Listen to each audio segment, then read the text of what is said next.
I'm Meg. And I'm Jake. Welcome to Invis Ability.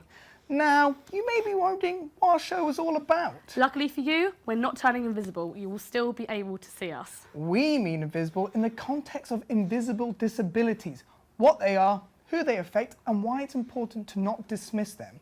So we've got lots to cover in the next half an hour. We'll be discussing what sort of stigma is attached to invisible disabilities. We also went to meet someone who lives with ADHD and someone else who has epilepsy to see if it affects their day-to-day life, and if so, how.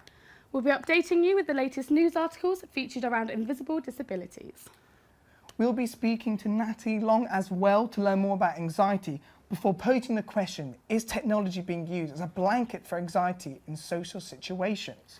Before we do any of that though, could you tell me what the definition of disability is, Jake? Because I'm a bit unsure about it. Well, Meg, there are two different ways to define disability. We've got the social definition and the medical definition.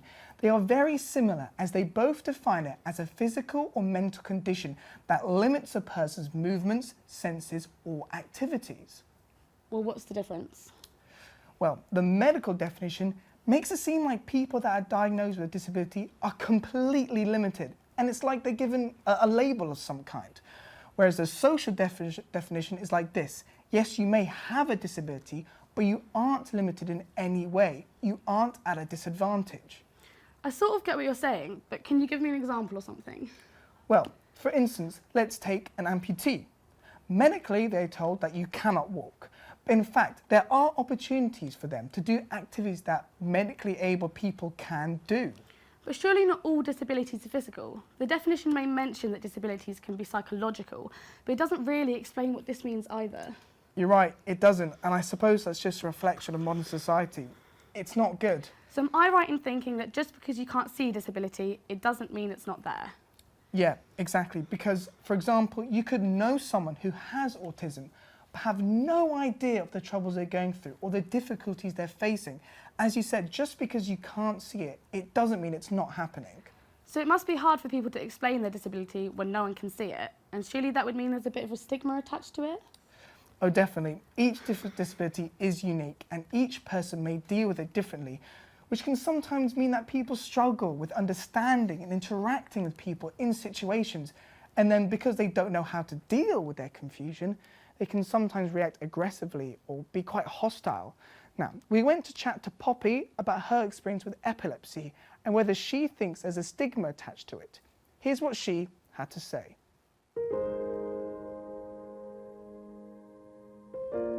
Hi, I'm Poppy, I'm 20 and I have epilepsy. So my form of epilepsy is temporal lobe epilepsy, so it all comes from the left side of my brain, and something sparks in my brain and causes me to have a seizure. Some people can have photosensitive epilepsy, which is flashing lights, but I don't suffer from that. Some people have it in their sleep, so a lot of people don't realise how many different types of epilepsy there is. People don't understand about epilepsy is how much it affects parts of your daily routine or hobbies and things like that you'd enjoy doing. As soon as I was diagnosed, they said I wasn't allowed to lock the door when I was having a bath or a shower in case I was to fall over and hit my head during a seizure. I wasn't allowed to ride a bike. I wasn't allowed to go running or do exercise at the gym because it's all really dangerous. When I was first diagnosed with epilepsy, I didn't know a lot about it, so it made me really anxious. I mean, I used to walk down the street and always wonder if I was going to have a seizure, so I think that was the greatest effect it had on my life, was it made me have a great deal of anxiety. I also have to take daily medication now. I used to have to take daily medication for my anxiety as well, so it affected me in all different kinds of ways. So one of the biggest consequences of being diagnosed with epilepsy was that I couldn't drive. So I had my provisional licence taken away, but I did get a bus pass issued to me, so it meant that I could travel the country for free. I think when people say, oh, I'm in fits of laughter, that is just a saying. I don't think they would even think about that. I'd probably say it myself, but I think when people are acting like they're having a fit, I think, to be honest, they're just quite clueless as to the fact that it really can affect people's lives. I want to make people as aware as possible about epilepsy and what to do to deal with it, not just for me, but if they were to ever walk down the street and see someone have a fit, I feel like I get a lot of judgment on why I get so anxious when I'm out and about on my own especially, and when I get on the bus and people see that I'm not paying for the bus, they look at me and you can tell they're thinking, oh, what's wrong with her? But if people knew much more about it, they'd probably understand as to why I feel like that.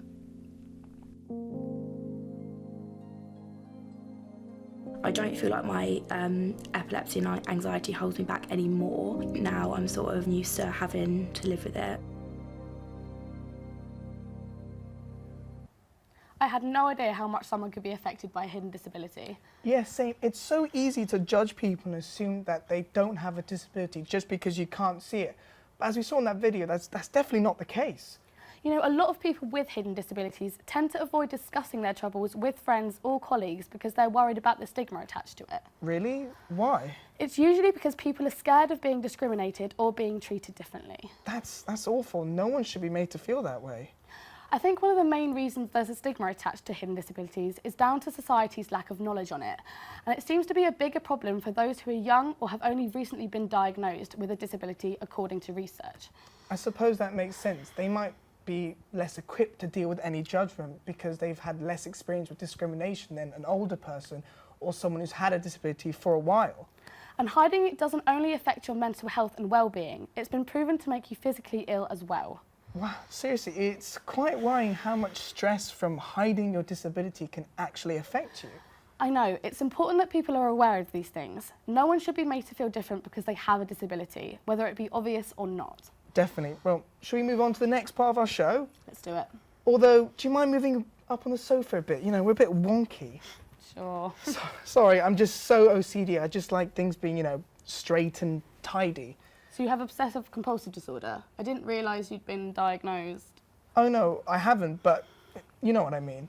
Yeah, I get what you're saying, but I think you shouldn't use that term. It kind of belittles people who actually have OCD, don't you think? Oh yeah, I'd never really thought of it like that. I suppose it could make someone who has OCD feel like it's not that big of a deal. Exactly, because OCD is much more than just wanting things straight and tidy.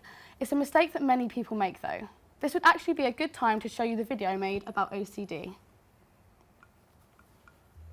Hi Jake, I had a feeling you might be a bit confused on what OCD really is, and I don't blame you, it's a common problem. So, I thought I'd record a quick video just so you can get a better idea. Then I realised there's a lot to talk about, so I thought I'd better do it properly. Now, as I just said, OCD is the abbreviation for obsessive compulsive disorder.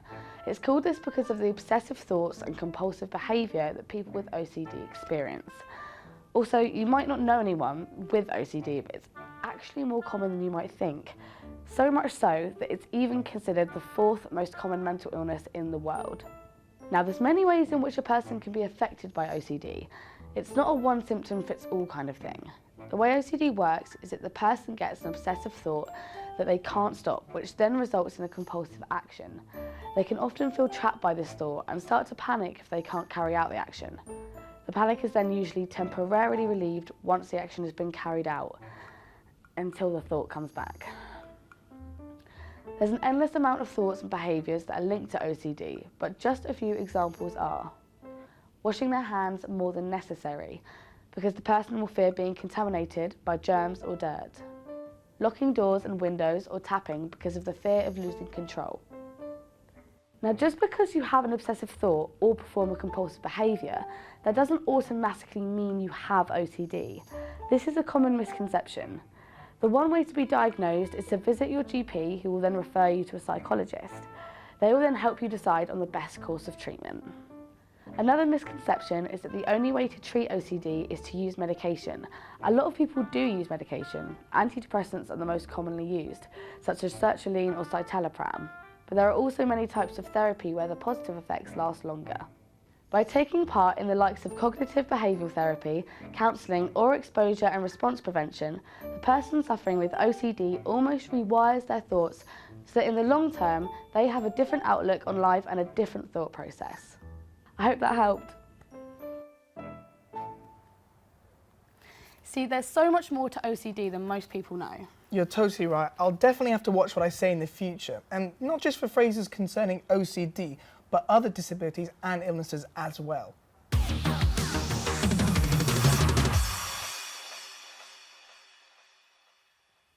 Anyway, I think it's time for the news. We've looked high and low for recent articles and events that are based around the topic of invisible disabilities. Do you want to show everyone what you found, Jake? Well, I saw this hashtag on Yep. Twitter. It was a hashtag invisibly disabled looks like. Have you heard of it? I have not heard of it. Wow, well, I'm Yeah. very surprised you haven't heard of it. It was tweeted 4,000 times a lot, so- worldwide, absolute worldwide tweet. People discussing hidden disabilities, you know, people discussing ones that they have, people discussing family members, friends, a massive, massive pour of tweets talking about hidden disabilities. That's amazing. So what kind of stories are they telling? Well, a range of different conditions were actually on show.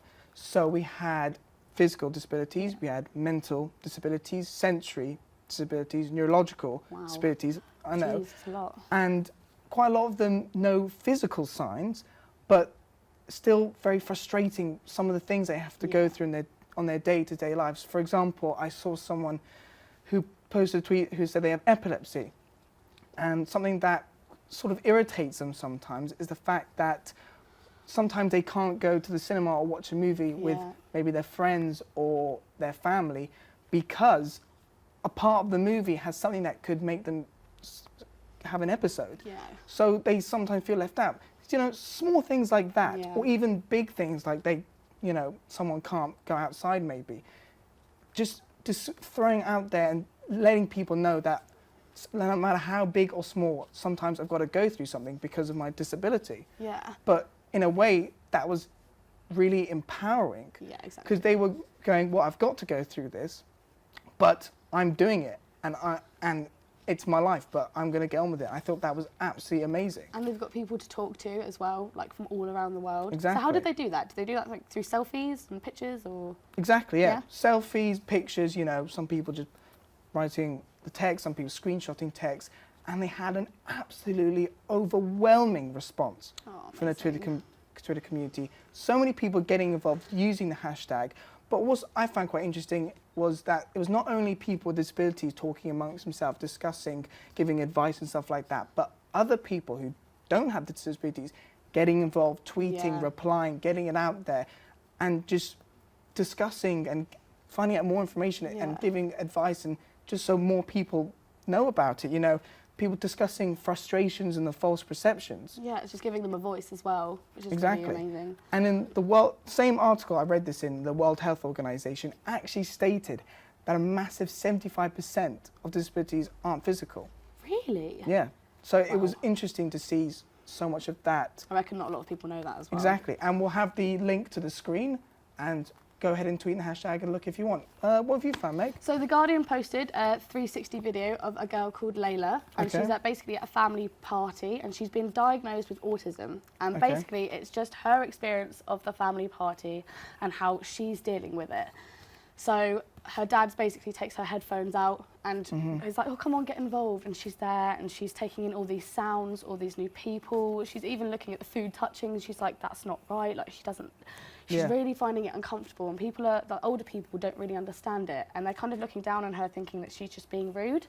But she's not, and she's sort of like looking at things. She's like the five rule, where she's like, look, 5 things you can see, 5 things you can smell, 5 things you can hear, and she's just sort of trying to deal with it like that. And I think it's important that people are aware of people with autism and like sort of dealing with that, because it's a sensitive thing.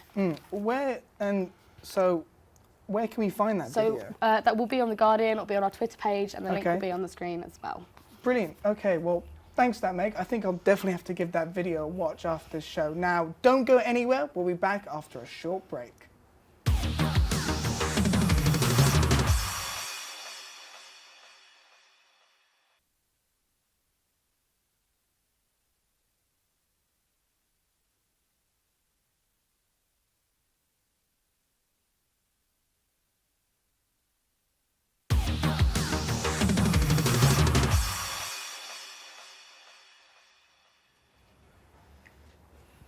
Hello and welcome back to the show. So, what's up next, Meg?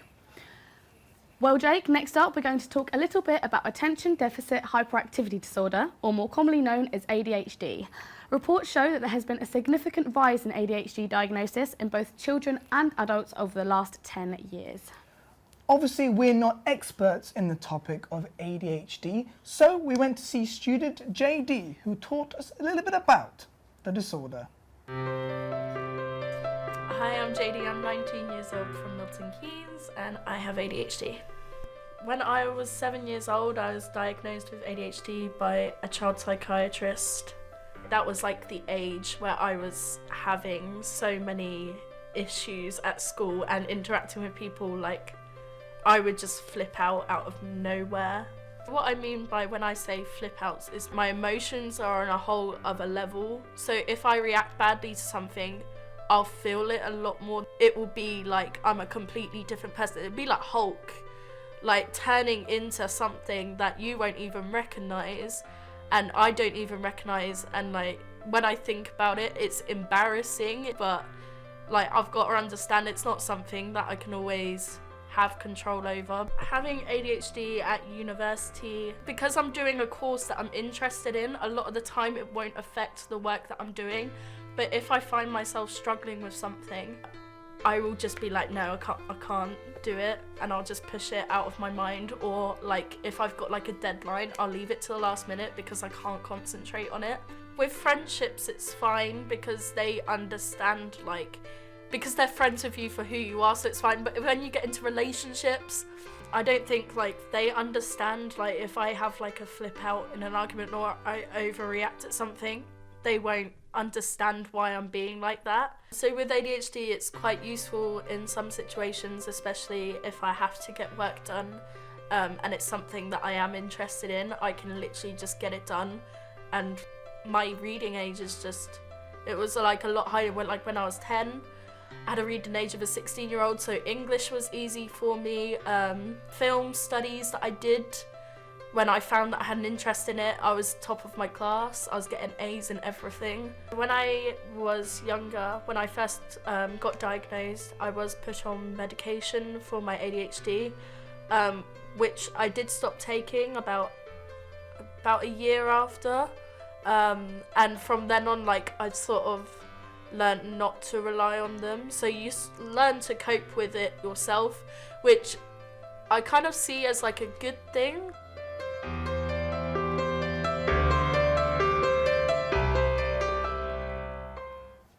It was really nice to chat to JD and find out a little bit more about ADHD. Now we're joined by Natalie Long, who's going to talk to us about anxiety. Hello, Natalie. Good morning. Now, I understand you're not a health professional, but I know you've had a lot of experience with this topic.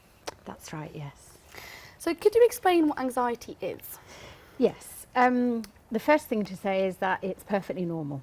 Everybody will suffer or has suffered with anxiety in their life, and it affects us in varying degrees. For example, some of us might feel anxious when we go for an interview, maybe do an exam, or even today when you come and present on live television. What's the difference between being anxious and having anxiety? Yeah, well, there's something which is known as generalised anxiety disorder, GAD, and that's where your anxiety is just constant and you don't actually feel ever relaxed, and you always are feeling anxious and have the symptoms of anxiety. Mm-hmm. And then there's feeling anxious, which is it could be associated with, as I said, something specific that you are doing. And GAD is something that affects everyday life and can be very, very exhausting. And most of us will suffer, as I say, at some time with anxiety. Yeah. So what are some of the most common signs of anxiety? I think probably most of us would recognise palpitations, feeling very sweaty or clammy, having headaches, perhaps lacking concentration, feeling a bit irritable, maybe being overly aggressive. But often people speak about panic attacks, and that's connected with a rapid heartbeat, and feeling quite overwhelmed by lots of the stimulation around you.